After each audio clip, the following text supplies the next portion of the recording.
Shalom, selamat malam Bapak Ibu yang kekasih dalam Yesus Kristus. Kita patut bersyukur kepada Tuhan karena Tuhan Yesus baik, sudah memimpin dan melihara kita sampai saat ini semua oleh karena kebaikan Tuhan. Kita akan mulai ibadah kita pada malam hari ini. Mari kita persiapkan hati dan pikiran kita. Kita masuk dalam saat teduh, kita bersyukur untuk kebaikan Tuhan.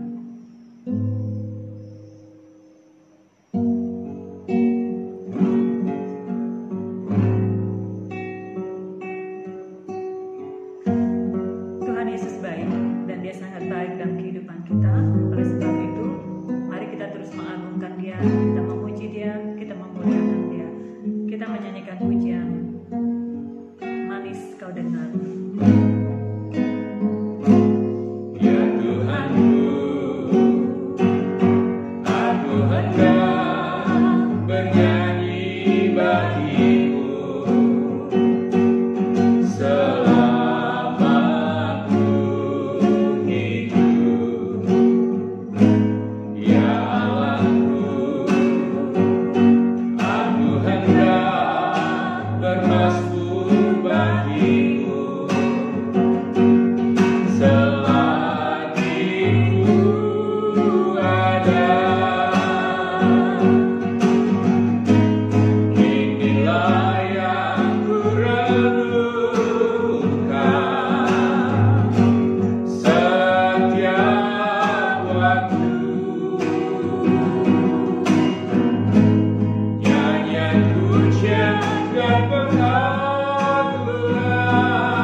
Sudah memimpin dan melihara kami sampai saat ini kami boleh ada semua oleh karena kebaikan Tuhan.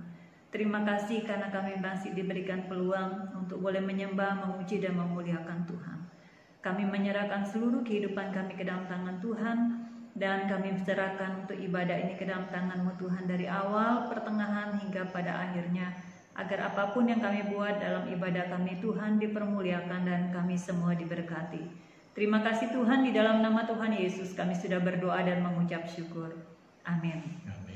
Kita terus mengagungkan Tuhan, kita memuliakan Tuhan, kita memuji Tuhan dari kemenangan iman. nomor 245, oh salibnya. Nomor 245, kita menyanyikan hanya 2 ayat saja.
Kita terus mengagungkan Tuhan, kita muliakan Tuhan. Yesus adalah kekasih jiwa kita. Yesus kekasih jiwa.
Terus mengagungkan Tuhan. Firman Tuhan pasti sanggup.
Selamat malam Bapak Ibu Saudara, kita sangat bersyukur untuk peluang mendengarkan firman Tuhan pada malam hari ini.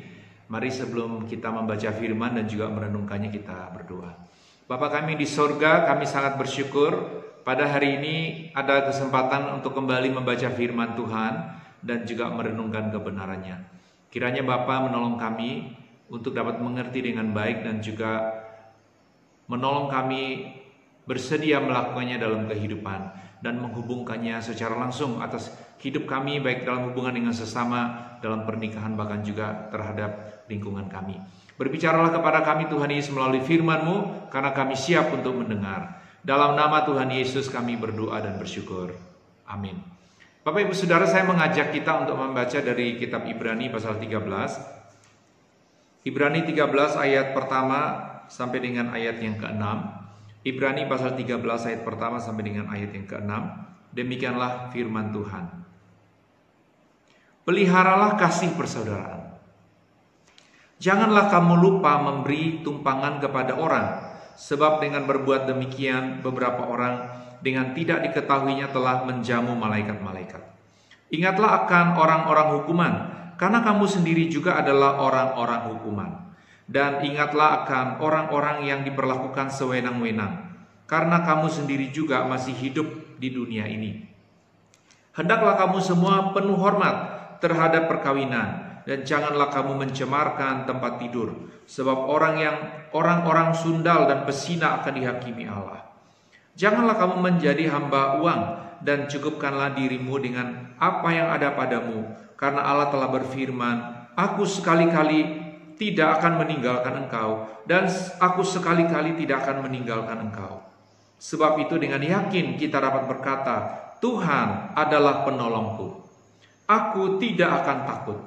Apakah yang dapat dilakukan manusia terhadap aku? Ayat 6. Sebab itu dengan yakin kita dapat berkata, Tuhan adalah penolongku, aku tidak akan takut. Apakah yang dapat dilakukan manusia terhadap aku? Bapak, Ibu, Saudara, dalam kesempatan ini saya mengajak kita untuk melihat 3 sikap yang sangat penting dalam kehidupan orang Kristen. Yang pertama adalah sikap terhadap sesama saudara di dalam Tuhan. Yang kedua sikap terhadap perkawinan. Dan yang ketiga adalah sikap terhadap harta benda. Bapak, Ibu, cara pandang kita terhadap hal-hal ini sangat menentukan seperti apa kita akan hidup. Yang pertama adalah sikap yang seharusnya terhadap saudara-saudara kita sesama pengikut Yesus. Dalam ayat pertama tadi dikatakan, peliharalah kasih persaudaraan. Bapak Ibu Saudara, kita tahu bahwa Yesus telah memberi satu perintah kepada kita agar kita saling mengasihi. Mengasihi tentunya dikatakan ukurannya adalah seperti kita mengasihi diri kita sendiri. Jadi Bapak Ibu Saudara, pada waktu kita diselamatkan oleh Tuhan, kita tahu bahwa hidup kita telah menjadi milik Kristus. Secara pribadi kita tahu dosa-dosa kita telah diampuni. Dan oleh anugerah Tuhan kita mendapat jaminan surga. Bukan karena usaha kita, tetapi oleh karena anugerah Tuhan. Jadi Bapak Ibu, status ini adalah satu status yang luar biasa. Satu status yang menentukan hati kita di tengah ketidakpastian dunia. Ketika agama-agama berusaha mencari jalan kembali kepada surga, dan ketika ritual agama ditambahkan di dalam semua tata cara bagaimana supaya dapat pengampunan dosa, kita pengikut Yesus mendapatkannya sebagai hadiah atau anugerah dari Tuhan. Nah, sehingga pada waktu kita percaya kepada Yesus, jangan lupa kita tidak diselamatkan sendiri. Kita juga diselamatkan bersama dengan cukup banyak orang lain yang akhirnya juga oleh anugerah Tuhan menjadi saudara-saudara kita di dalam Tuhan. Bapak Ibu Saudara, itu sebabnya firman Tuhan berkata, peliharalah kasih persaudaraan. Sikap kita terhadap sesama saudara kita ini sangat menentukan seperti apa kita akan hidup dan bagaimana kita menikmati sukacita kebahagiaan dalam komunitas kita sebagai sesama pengikut Yesus. Kasih persaudaraan ini Bapak Ibu harus dipelihara. Ibarat kebun, tanaman, investasi kita, segala sesuatu untuk bisa menghasilkan dalam jangka panjang harus dirawat. Termasuk kasih persaudaraan. Apa itu kasih? Kita tahu ada 3 unsur di dalam kasih. Yang pertama adalah penerimaan total, penerimaan sepenuhnya. Yang kedua adanya kerelaan berkorban, dan yang ketiga adalah tekad untuk saling membangun atau mendewasakan. Nah, Bapak Ibu, prinsip mengenai unsur dalam cinta sejati ini tidak hanya kita terapkan dalam hubungan dengan kekasih atau dengan pasangan kita sebagai suami istri, tetapi secara luas Bapak Ibu, kalau kita mengatakan kita mengasihi sesama saudara kita di dalam Tuhan, maka unsur nomor satu yang harus ada adalah kita menerima mereka sepenuhnya. Kita sering tanpa sadar Bapak Ibu sangat sulit untuk menerima seseorang hanya karena perbedaan jasmani. Kita mungkin tidak senang dengan dandanannya, kita merasa terganggu dengan cara berbicaranya, kita terganggu dengan cara gesturnya, gerak tubuhnya, ya. Kita dengan cepat menilai bahwa orang ini jahat, orang ini kasar, mungkin orang ini sembronoan, hanya dari gerak-gerik yang sebenarnya tidak selalu mencerminkan isi hatinya. Bapak Ibu Saudara, apapun alasan kita mungkin sulit untuk menerima seseorang dalam hidup kita, tetapi jangan lupa, sepanjang dia adalah pengikut Yesus, dia adalah saudara kita di dalam Tuhan. Ingat Bapak Ibu, satu-satunya hubungan yang bertahan sampai surga mulia bukanlah hubungan karena kesukuan, bukan hubungan darah, bukan karena ada bapak, adik kakak, satu marga, satu kampung, atau satu suku Bapak Ibu. Satu-satunya hubungan yang bertahan sampai pada surga mulia adalah kenyataan bahwa kita adalah sesama pengikut Yesus. Jadi bayangkan Bapak, hubungan yang terbesar, yang terpenting adalah hubungan yang diikat, disatukan oleh darah Yesus. Siapa itu? Kita yang telah diselamatkan oleh pengorbanan Yesus. Karena itu mari Bapak Ibu, saya mendorong kita dalam situasi apapun mengedepankan, berupaya untuk memelihara kasih persaudaraan ini. Kalaupun ada masalah-masalah, perselisihan, pertengkaran, sekali lagi Bapak Ibu, kita tidak mengubah kenyataan bahwa kita adalah sesama pengikut Yesus. Saya ingat sekali ada sebuah statement yang pernah saya dengar yang berkata, kalau bertengkar, bertengkarlah seperti saudara. Maksudnya kita tidak melupakan siapa kita di dalam Tuhan. Jadi relasi kita, sikap kita terhadap sesama sangat menentukan bagaimana situasi hati, pikiran, bahkan juga sukacita kehidupan kita. Karena itu Bapak Ibu, saya mendorong kita, kalaupun ada persoalan-persoalan yang timbul oleh karena perselisihan-perselisihan menyangkut harta dunia, mungkin persoalan-persoalan tanah, persoalan-persoalan bisnis, persoalan-persoalan masa lalu yang kita mungkin tidak bisa, terlalu sangat sulit bagi kita untuk memaafkan dan mengampuni. Tapi saya mendorong kita jangan lupakan fakta ini, bahwa kita adalah sesama pengikut Yesus dan kasih ini harus kita pelihara. Yang kedua adalah di dalam ayat yang keempat, hendaklah kamu semua penuh hormat terhadap perkawinan dan janganlah kamu mencemarkan tempat tidur, sebab orang-orang sundal dan pesina akan dihakimi Allah. Yang kedua adalah sikap kita terhadap perkawinan. Bapak Ibu Saudara, saya tidak berkhotbah tentang bagaimana kita mengelola pernikahan kita, tetapi dalam teks ini sangat jelas bahwa firman Tuhan memerintahkan kita untuk menghormati, menghargai pernikahan atau perkawinan. Tanpa sadar Bapak Ibu, dewasa ini kita mendapat suguhan, dorongan untuk tidak menghargai pernikahan oleh karena mengambil contoh kasus atau mungkin dari orang-orang yang kita anggap berpengaruh. Oh, mereka saja bisa kok, ya. Mereka saya bisa bercerai, mereka berpisah. Oh, nggak ada masalah kok. Orang tidak terlalu meributkannya. Kita merasa bahwa ini satu contoh atau teladan yang boleh kita ikuti. Bahkan seringkali kalau ada masalah-masalah pernikahan, suami istri dengan cepat sekali berpikir untuk bercerai, berpisah. Seperti saya katakan, ada orang menganggap pasangannya itu seperti kutil gitu ya. Setiap kali ada masalah, ya ini kutil, buang aja ya. Atau sesuatu yang terlalu sederhana ya. Satu hubungan yang dianggap yang diikat hanya oleh karena janji-janji manusia. Padahal kita tahu pada saat kita memulai membangun pernikahan, kita berjanji di hadapan Allah dan di hadapan saksi-saksi. Kita berjanji kepada diri kita sendiri, kita berjanji kepada pasangan kita berjanji kepada Tuhan. Jadi kalaupun ada masalah-masalah yang sangat berat dalam pernikahan, mari jangan buang lembaga pernikahannya, jangan putuskan hubungannya, jangan berpikir untuk meninggalkan pasanganmu. Hadapi masalahnya, percakapkan, bicarakan, doakan. Cari upaya untuk pembimbingan, pernikahan. Cari nasihat-nasihat yang baik. Jangan bertemu dengan teman yang gagal dan bilang, udah saya aja sudah bercerai kok nggak apa-apa. Ya, saya bisa hidup kok tanpa laki-laki, saya bisa hidup tanpa perempuan seperti itu. Ya. Atau mungkin ada yang memanas-manaskan ya. Oh nggak apa-apa, daripada begini, daripada begitu, udah cerai aja ya. Sekali lagi, kalau ada orang tidak menghormati lembaga pernikahan dengan memikirkan untuk bercerai, berpisah, meninggalkan pasangan, atau mendorong anak-anaknya untuk bercerai, atau mendorong sahabatnya untuk bercerai, membuka jalan untuk sahabatnya berpisah, keluarganya bercerai. Sekali lagi, ini salah satu sikap di mana kita tidak menghormati lembaga pernikahan. Sedangkan kita tahu bahwa pernikahan adalah lembaga pertama yang dibentuk oleh Allah, yang diikat oleh satu janji yang suci. Kalau kita lelah dalam satu pekerjaan, dalam satu bisnis, kita ingin membatalkan kontrak, maka kita bisa ketemu membicarakannya lagi. Tapi pernikahan kita berjanji, hanya maut yang memisahkan.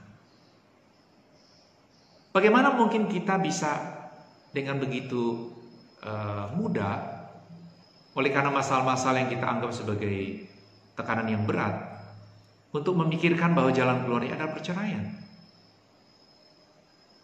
Jikalau kita berjanji kepada Tuhan dan kita mengingkari janji kita, kita sudah berjanji hanya maut yang memisahkan kepada pasangan kita dan saksi-saksi. Saya rasa tidak ada sebuah hal yang kita bisa pegang lagi kalau kepada Tuhan, janji kepada Tuhan kita pun tidak berusaha untuk menepatinya, bertahan di dalamnya. Maka bagaimana dengan janji-janji yang lain? Jadi sekali lagi, mari hormatilah lembaga pernikahan. Ini bukan hanya soal bercerai, bukan hanya soal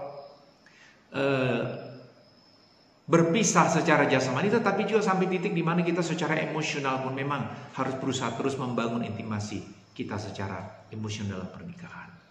Kita belum bicara mengenai seperti yang firman Tuhan dikatakan, janganlah kamu mencemarkan tempat tidur, sebab orang-orang sundal dan pesina akan dihakimi Allah.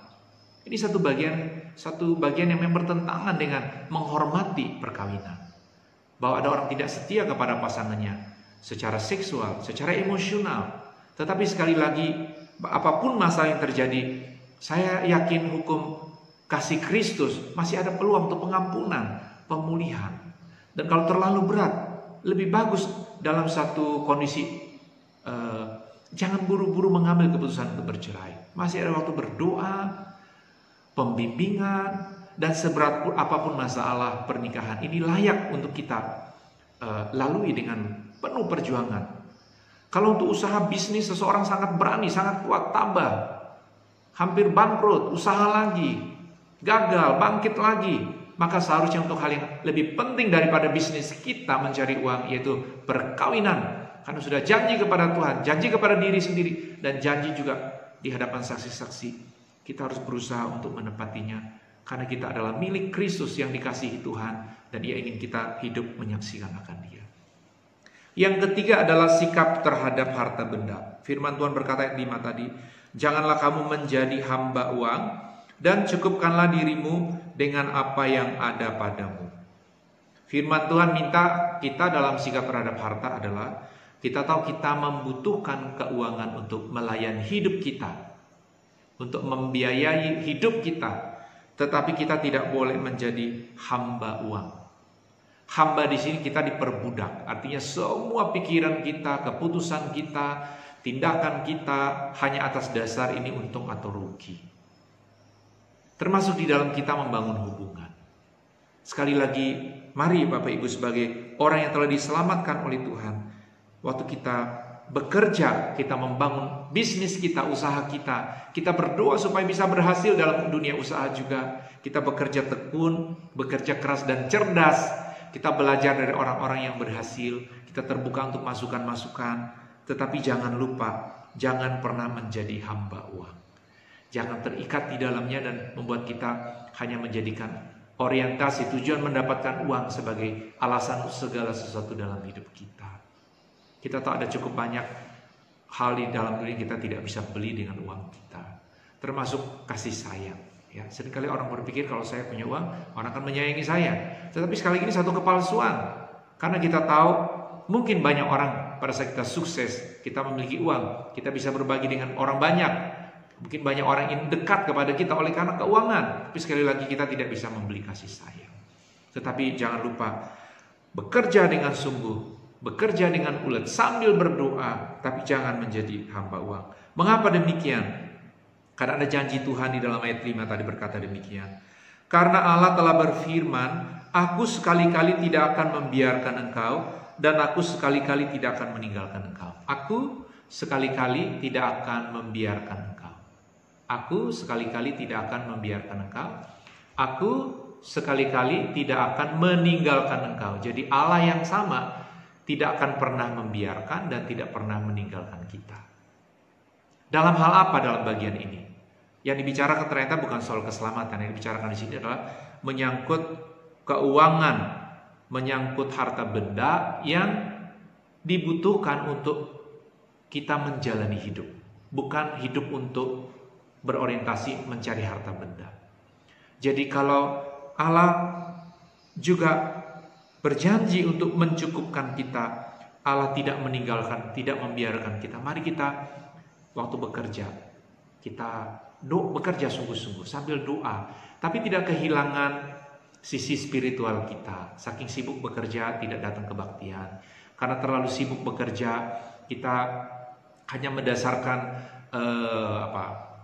tujuan-tujuan untuk pencarian harta dan kehilangan hal-hal yang harusnya dinikmati, intimasi bersama pasangan kita, waktu bersama anak-anak, dan juga komunitas kita sebagai sesama pengikut Yesus. Dan yang terakhir dalam ayat yang ke-6 firman Tuhan berkata, sebab itu dengan yakin kita dapat berkata, Tuhan adalah penolongku, aku tidak akan takut apakah yang dapat dilakukan manusia terhadap aku. Nah, disinilah baru kita melihat jaminan menyangkut kehidupan keseharian kita, bahwa kalau dalam soal pembiayaan hidup Tuhan tidak membiarkan, Tuhan tidak meninggalkan. Karena itulah kita yakin Tuhan adalah penolongku, aku tidak akan takut apa yang dapat dilakukan oleh manusia terhadap aku. Apa artinya? Tidak ada sesuatu pun yang terjadi atas hidup kita di luar kendali dan otoritas Tuhan. Untuk segala perkara yang baik Bapak Ibu datangnya dari Allah. Dan kita yakin bahwa penyediaannya, pemeliharaannya ini sempurna. Baik di dalam kita membangun hubungan dengan sesama kita pengikut Yesus, di dalam kita membangun pernikahan kita melewati banyak tantangan sekalipun, dan juga di dalam kita menyangkut pembiayaan hidup, harta benda, keuangan yang kita perlukan untuk membiayai hidup, maka kita yakin Tuhan yang sama memelihara kita. Kiranya Tuhan Yesus memberkati. Mari kita berdoa. Bapa, kami sangat bersyukur dapat membaca firman dan merenungkan kebenarannya pada malam hari ini. Tolonglah kami untuk dapat mengerti dan juga bersedia melakukannya dalam kehidupan. Kalau ada relasi kami, hubungan kami yang rusak dengan sesama pengikut Yesus, ajarlah kami Tuhan untuk tetap mengedepankan kasih Tuhan. Kalaupun itu melalui proses hukum, ajar kami untuk sudah selesai di dalam hati kami dalam pengampunan. Dan apapun hasil secara hukum kami menghormatinya dan ingin agar sungguh-sungguh untuk segala perkara yang masih dapat kami mediasi, kami duduk bersama mempercakapkannya dan mengaturnya bersama-sama pengikut Yesus. Ajar kami mengedepankan hal-hal demikian, supaya tidak oleh karena tujuan-tujuan mencari harta benda, kenyamanan, atau sama sekali tidak mau dirugikan, akhirnya kami saling membawa satu kepada yang lain di dalam pengadilan. Bapak, kami juga berdoa supaya hati kami sungguh menghormati pernikahan, yang sudah menikah, mengisi hari-hari pernikahan dengan baik. Yang sedang bermasalah dalam pernikahan, tidak kehilangan pengharapan, sambil berdoa dan bersedia untuk dibimbing, bersedia untuk belajar lagi bagaimana memperlakukan pasangan dengan baik, supaya pikiran-pikiran yang jahat yang berasal dari kuasa iblis untuk bercerai, berpisah, dan menganggapnya biasa-biasa saja. Atau ada juga yang mendorong teman, anak-anaknya untuk bercerai. Biarlah dalam nama Tuhan Yesus juga ada kesadaran hati waktu dengar firman ini, untuk sadar bahwa kami sedang berhadapan dengan Allah yang sangat menghargai pernikahan. Allah yang telah memberi kepada kami penyatuan secara rohani yang tidak boleh dipisahkan oleh manusia dan hanya oleh maut saja. Ajar kami sungguh-sungguh menghargainya Sehingga jika ada masalah-masalah pernikahan, kami tidak menyerah, kami mau menghadapinya dalam doa dan juga mengubah hal-hal yang dapat kami ubah supaya masing-masing pasangan dapat melakukan bagiannya dengan baik. Tuhan, kalau ada yang juga sedang kekurangan dalam soal-soal uang, sedang bermasalah secara ekonomi, usahanya mungkin goyah atau terlepas dari sumber-sumber keuangan yang selama diandalkan, kiranya tetap tidak kehilangan iman, percaya kepadamu untuk penyediaan Tuhan. Sambil berdoa, berusaha, pasti Tuhan akan buka jalan dan bangkitkan semangat baru pada kami, khususnya di masa pandemi ini ketika memulai usaha, bekerja kembali, supaya kami tidak dikuasai oleh ketakutan, intimidasi terus-menerus, tetapi justru kami yakin bahwa Tuhan adalah penolongku. Kepada siapa kami akan takut? Kami percaya penuh Tuhan yang setia ada dalam hidup kami, yang sudah selamatkan kami dari dosa dan juga pelihara kami sepanjang hidup di dalam dunia. Di dalam nama Tuhan Yesus kami berdoa dan bersyukur. Amin. Puji Tuhan untuk kebenaran firman Tuhan yang sudah kita dengar bersama. Biarlah melalui firman Tuhan itu boleh meneguhkan kita dalam menjalani kehidupan kita sepanjang yang masih Tuhan berikan kepada kita. Sebagai tanda syukur kita bersama, mari kita memberikan persembahan. Untuk itu kita memuji Tuhan dari kemenangan iman nomor 78, di atas Yesus sekarangku, 78.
Kita akan masuk dalam doa penutup sekaligus untuk doa syukur untuk persembahan yang kita berikan dan akan dipimpin oleh Pastor.